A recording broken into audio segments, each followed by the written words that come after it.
first things are going to be weld up the diff, because at the moment it's still got the viscous diff, which is not, it's not ideal. Most people who have the 350Zs with the viscous diff end up just welding it up or swapping it for a two-way or something anyway. Also, the reason I haven't made any videos for so long is because we've been finishing all of through here, which is the house, which, yeah, still not finished. But so all this is now all plastered out and still got the electrics to do. But the curved wall we put in is all finished, just finishing bits of painting. So the little office is there, and then obviously there's the window we put in that looks straight through into the garage. And then like over winter this will all be plastered out, and then we're going to be putting a whole wall here of like sliding doors. So then all that stuff's just chunk hid behind them, and I'll paint all that up white so it'll look quite a bit bigger anyway. There's plenty of room around the car as well. Now we've finished all the garage. I've got all this workbench as well, that's all finished now. Got the wall with all just general crap and stuff on.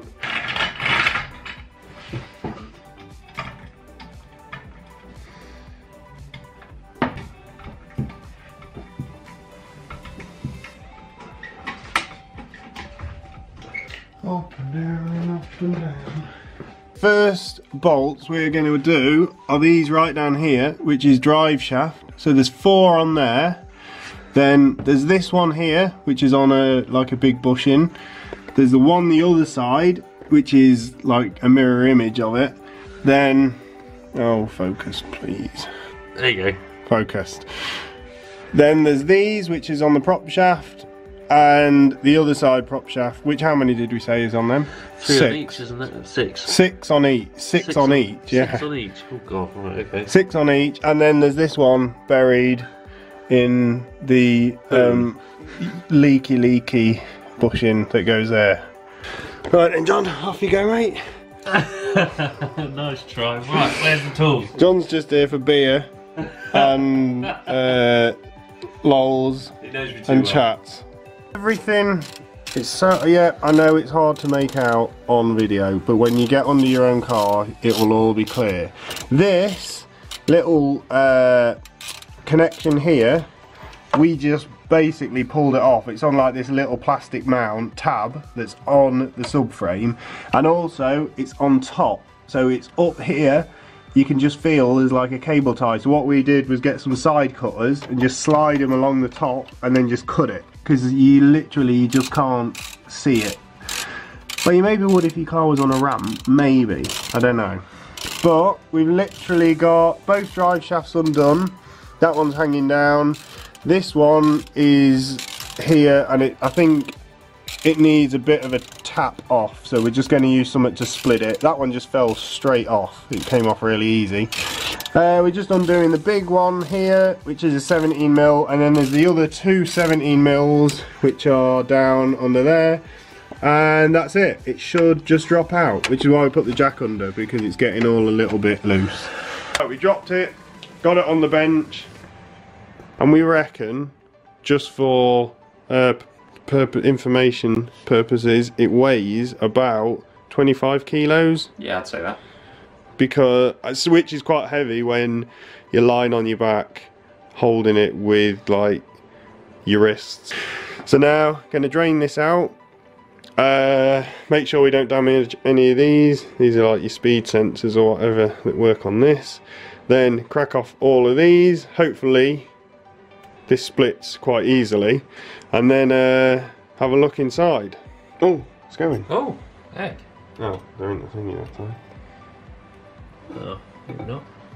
Oh, that's it anyway. So, yep, got it open. Oh, it actually looks alright in there. Clean as a whistle. It does, doesn't it? So because this part you can sort of see when you're looking under the car or whatever, or when you're behind it, you can just sort of see bits of it. I'm just going to clean it all up, take out these sensors, and just give it a splash of paint while it's off, because it's all cruddy and stuff as well, so I might as well. It's nice and easy to get to and gives me something to do for an hour. So yeah, just going to wire brush it using one of these on a drill, just clean it off, and then hit it with some primer, and then just put a bit of paint on, and then at least it won't go crusty like that anymore.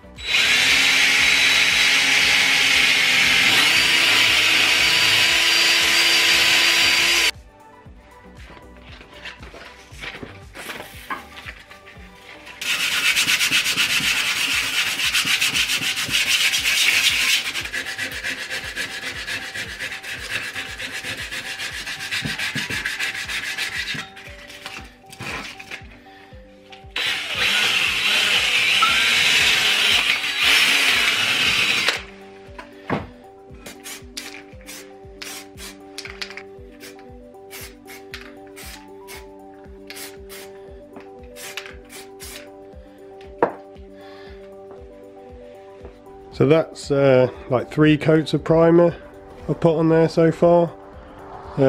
Just standard grey stuff. And then what I'll do is just put this in front of a heater for an hour or so. And then use some wet flat, some 400 grit or 600, something like that. And then I'm just going to blast it with some of this colour. This is like left over from when I did my strut brace and stuff, so I figure I might as well use that. Now it's ready for the top coat, which Jamie's gagging to get in on. So I told him if he shakes it and warms it up, because it is pretty cold out, you can tell by Jamie's attire, 5 jumpers. It has actually snowed. Yeah. I can't move. So it says if he warms the can and shakes it up, he's allowed to put the first coat, and then I'll do the second and you can do the third. What? Deal? What, I can finish it? Yeah. Yes. I might hit it with 4 though. I'll do the 5th then. Alright.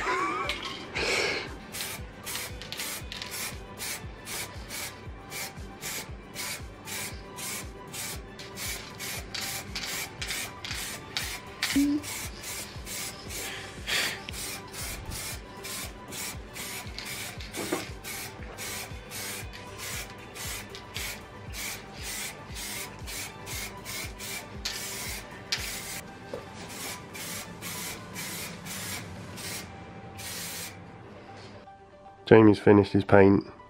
He's well happy. He's got his light. He set his lighting rig up. Where? There. There. Oh yeah. Oh, you can't see the fleck in it. Oh yeah, you can just. So it is like a metallic. I mean, I don't know why we've done this. I suppose it's. Why wouldn't you do it? Still fumes in here. Next step. Next. Splat. Splat, splat, splat. Oh yeah, in there. Where else? This bit? Definitely this bit. Or you got to smooth them off. Yep. These ones here. You don't weld that bit at all. No, leave that bit. I think you weld this bit Yeah. to that bit. Yeah. And it locks it out. Yeah, because this piece, this thing here is supposed to just spin like that. Yeah. On the shaft there. Yeah, that So stays still. Your wheels, like a helicopter. Yeah, and that's how you hit 88 miles an hour, Marty. Guy. Jamie's manhandling the diffing. Where are we going? Where are we? We can't actually disclose that. Got the diff in a bag for life. Oh, yeah, give us an angle, because don't put it down flat. Oh, have you got the painting bit on it? No, Oh, let's just scratch that painting. doing it with the Clark 205 turbo. Apparently, a lot of the good ones say turbo, and Phil says it's better to have a turbo. Sick, bro. Turbo, yo. What's what? Some little smelting plant down here. This is, Where cooks his meth. yeah, Phil makes 2 Phil makes JZ nice blocks food. in here. 2 JZ blocks down there. Makes like, knocks 100 out a day. 1 J blocks. First things, so what have we done first then, Phil? Broken it. Is that it? Broken. Ruined.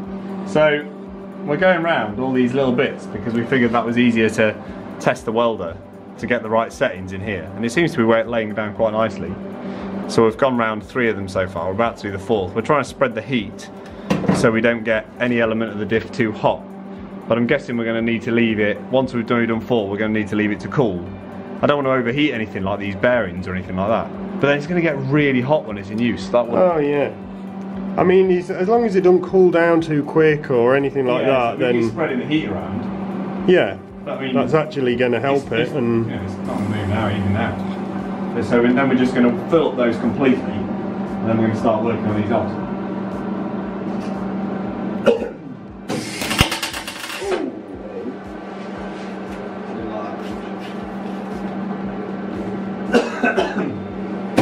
It's got a lift to it.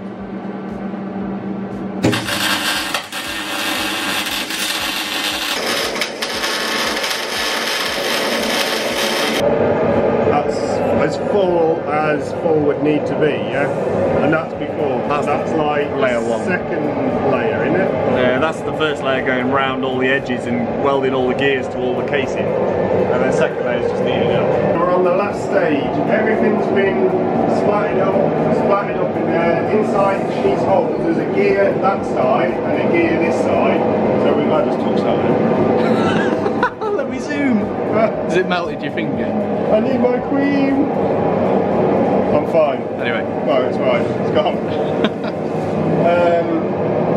So what we're going to do now, because literally everything you can like splat up now has been done inside that hole, we're going to put a bit more filler in, then put some nuts in and fill it, and put another nut in and fill it, and then get it as close to this top as we can.